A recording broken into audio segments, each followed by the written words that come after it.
Good after morning, my friends, and welcome to Turbo Tortoise Tech Tubular Tuesdays. Yes, I know that was incredibly cringe. I hope you are feeling the pain as much as I am after that intro. But last week, I did something a little bit different and did a build guide for 25k budget, and a lot of comments asked for 15k budget.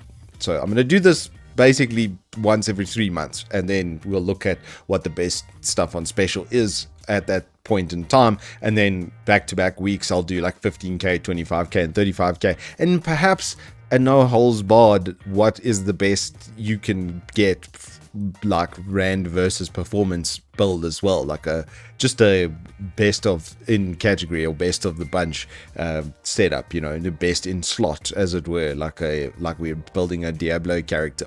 But this week I'm doing 15k budget. I've gone ever so slightly over once again, normal with me, but it's 15,600 rand, and it's quite a doozy if I do say so myself. Starting from the top with the upgrade kit, I've gone for this i5 12400F 6-core 12-thread because single core performance on these is very, very good, and with a little bit of cooling, which we'll get to on the next slide, it will go even faster. The motherboard is a little bit entry level, except for all of this beautiful power phasing that it has. It actually has quite a bit. So if you were to get like a 12700 non-K, I would say you're not going to look at a K series processor. Even a 13th gen is going to run pretty well on here. You're not going to get, like, don't put a 13900. Don't expect to get anywhere near that sort of level, because the wattage on those is just a little extreme.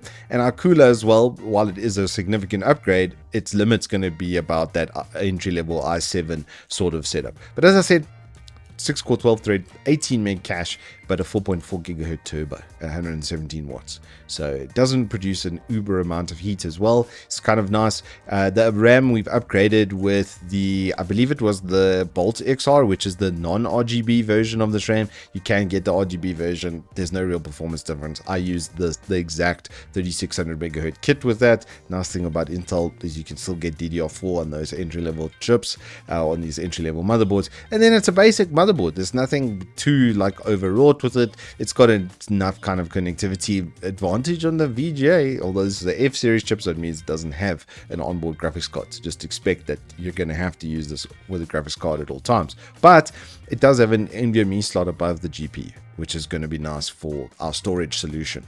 Then we have that cooler I was talking about, the AK400. I've been using this on the test bench for quite a while. I absolutely love it. It's just really well built, direct contact heat pipes, as you can see, and it's got a pretty damn good fan included in the bundle with rubberized corners. Out of box, this is one of the best performing air coolers you can get for 500 bucks.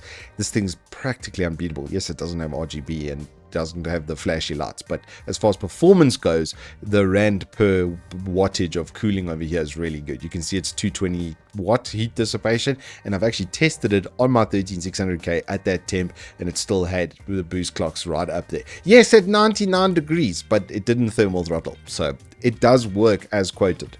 Then for GPU, we have the RX 7600. You can look at this or the Merc 308 as well. That's also not a bad option. If I just go into here, there is the 308, which is currently on special. That has a 3-year warranty. I've gotten this exact card for demo and for review, and it's going into our AMD test bench for like mid-range gaming and stuff. And I'm getting a 1440p screen early next week, and I'm going to test this and the RTX 4060 against each other. But right now, on a price versus performance, this does still look like the better of the two. Then for storage, we're just gonna slap in a 1TB Gen 3 because they're now 800 rand for a 3000 read and 3000 write. And Clev's memory products have treated me very well. Like I said, they're in my main PC and they're on the AMD test bench.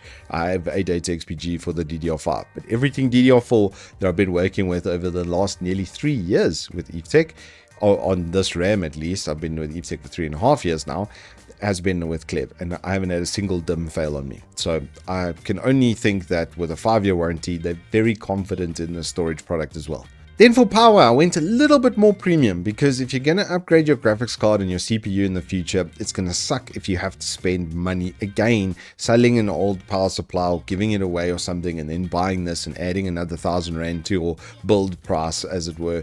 it's just going to be better to do this. Instead of spending 700 Rand on something more entry level, just spend the extra 500 bucks, get an 850 bronze, and then this will power literally almost anything, all the way up to like a 4070 Ti or a 3080 sort of level on power draw. It's going to be pretty comfortable on this. If you upgrade your CPU later to something a little bit more beefy in the 200 watt range, you're also going to be covered. And then finally the case, this NX360 came up on special, and I was a little bit worried. I thought it didn't have top mount fan, but it does. You can see from the mesh and stuff up top. It actually has quite a nice design. I've got to say, I actually quite like the look of this case within a case type of function. But the main thing here is it comes with the 3 fans up front, it's full mesh, and it has an exhaust fan. So you're not going to have to upgrade straight out of the box. It should do more than fine for a system of this kind of power draw and heat dissipation, because that graphics card, it's like 160 watts. You've got 120 watts on the CPU, and that's at max. That's like at max draw. When you're gaming, you're probably going to be in the 200 to 250 watt range, so that doesn't require an uber amount of cooling. So at 800 bucks, this is going to be absolutely perfect for that. It is a little bit of a shorter boy. I did notice when I was having a scroll down here, it doesn't have the longest ever clearance over here for your GPU, so it is going to be suited towards more entry-level sort of setups. But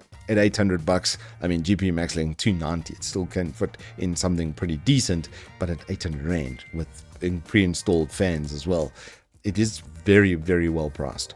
And then, my friends, brings us to the final cart. This is what it's going to look like. You're going to be spending, like I said, 15,700, so just over 15k on this build. And for 1080p gaming, this thing is going to thump like really hard. The RX 7600 is a monster for the price. It far beat the 6650 XT from previous generation. It's almost coming up to 2080 sort of performance on average. So yeah, it's quite a beefy boy for 1080p gaming. You should be able to play anything at max settings on 1080p within reason, RTX and stuff. And streaming, if you want to stream with this sort of build, what I would suggest is just getting 32 gig of RAM and then the RTX 4060, because then you can stream through the graphics card, and those tensor cores are going to take a lot of the load off of your processor. And well, you can't really with this processor stream and game at the same time. But if you're streaming through the graphics card, you've got 32 gig of RAM, it's going to give you enough headroom to do that pretty comfortably. I would say with about 4 or 5 scenes, nothing uber complex, but just basic sort of game streaming, you're going to have probably a pretty good time. And if your intention is just for gaming and like esports titles and stuff, then you're not going to have to touch a nut or a bolt over here. And that, my friends, is the 15,000 Rand PC buyer's guide. Please let me know what you thought of this down in the comments below. I will be doing a 35,000 Rand build next week. And then, like I say, the week after that, I'm going to do an absolutely no holes barred setup. What I think is the best PC that you can possibly buy. It's probably not going to include a 4090 because the cost per frame rate achieved is not very good. I'm probably going to suggest like a 4080, but it's going to be a monster. You're probably going to look at like 50k plus for the system, and it's what I would buy if the money was sort of no object. I'll probably include a monitor in that as well, because you're going to want to get the best output from your input, if you know what I mean. Anywho, hope you guys have enjoyed this. If you have, please do hit us up with a like and subscribe, and I will see you on the flip side.